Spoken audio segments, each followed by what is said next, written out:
kukwereka ukuntu ushobora gucreatinga TikTok account iri international, nawe ukajya ugera hano kuri monetization ukabona features zingana uku nguku, kuko nimba ufite TikTok ibaruye mu Rwanda, hano hari features ebyiri zonyine, ntago hari features zigera kuri eshanu cyangwa enye.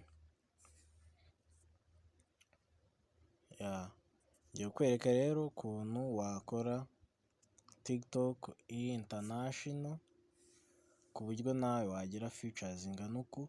Nkwibutsa ko iyo ufite TikTok iri international ushobora kuba wazajya uhemberwa views za video zawe ndetse na like za video, ariko ubusanzwe kuri TikTok ibaruye mu gihugu cy'u Rwanda ntabwo bikunda.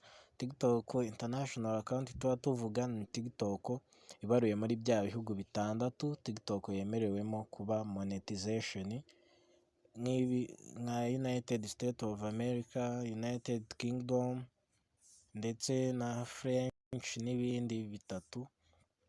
Ibyo ni byo bihugu byemewemo TikTok kuba yaba monetize, ukaba wahembwa kuri features zigera kuri enye nk'uko muri kuzibona hano, arizo work with artist, creator reward program, subscription and creator marketplace.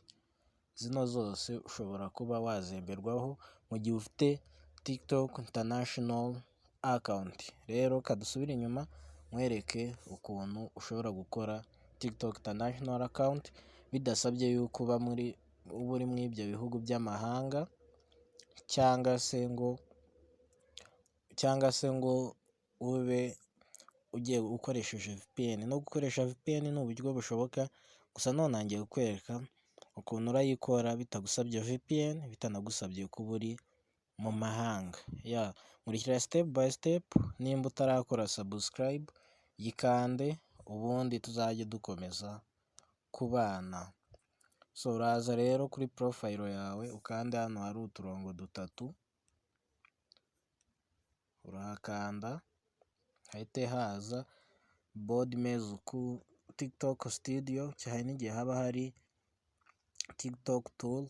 Hano hasi hakabera hari balance, my QR code, setting and privacy. Nurangiza uhita uza hano kuri setting and privacy, ugereze gatoya, ubundi ujye hano kuri ngiye guswitchinga account kugira ngo mbashe kubibereka. Ngiye kubanza nkuremo account yari irimo, gusa wowe ushaka wanaza gukiriyaringa data kuri TikTok ugatangira bundi bushya.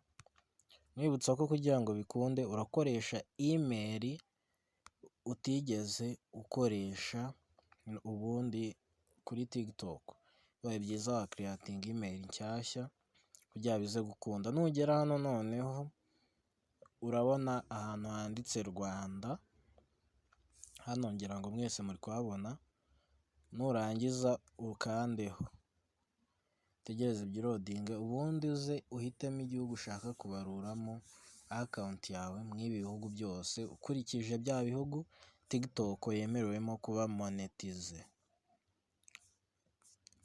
Urareba muri bya byiza wahita usacinga, wenda tusacinga United States of America, katuyibarure muri United States of America. Urahakanda, ubundi hano ntukoreshe nimero kuko nimero baba bayibona ko ariyo mu Rwanda. Uhita uza hano kuri continue with email, wabanje ariko gukanda hariya haba handitse Rwanda, ugashyiramo igihugu ushaka kubaruzamo TikTok yawe, kuko urabona yuko hano hari Rwanda, hahise haza United States of America, US, United States. Ubundi uhita ukanda hano kuri continue with email. Nurangiza hano ushyiremo email yawe nshyashya ushyiremo email nshyashya utigeze ufunguraho TikTok account, ubundi bahita bakoherereza kode, nurangiza ukomfirime nyine ko kode wayibonye, then hano uraba umaze gukora TikTok international account yawe byoroshye.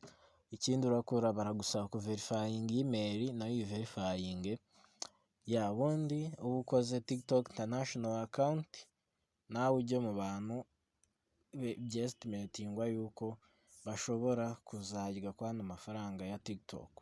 Murakoze, nimba wakunze video kanda like na subscribe niyo ugenda utayikanze, ndetse na comment. Murakoze, mukomeze kugira ibihe byiza.